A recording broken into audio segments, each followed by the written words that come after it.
If you're not constantly snatching defeat from the jaws of victory, you're ruining your book. Every chapter of your book needs to have a reversal. And you need to never think of your character moving in a straight line. They're always moving one step forward, two steps back, two steps forward, one step back.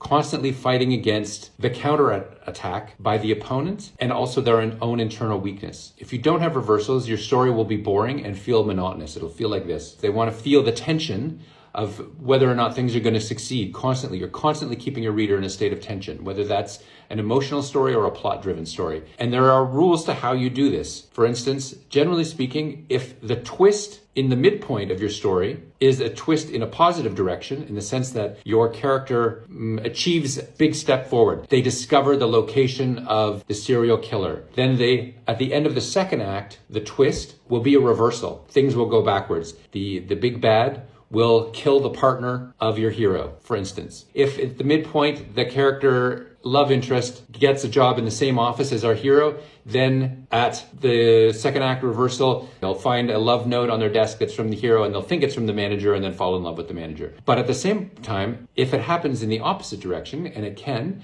you can have at the midpoint some kind of setback, then at the end of Act 2, you will have a false sense of moving forward. They will seem to have moved forward. They'll have caught the bad guy. Think about the movie Seven. Maybe you've seen the movie Seven. Brad Pitt and Morgan Freeman capture Kevin Spacey. Whoa, we've got a victory. He's going to take them to the scene of a crime. And then there's a huge reversal that takes us into badness again. But before that, there is an apparent victory that seems to maybe bring the story to an end. Basically, the midpoint and the end of the second act as mirrors to each other. You need reversals and twists, and there's a pattern to them. I hope that helps. And feel free to leave a comment or give a like or a follow. Talk soon.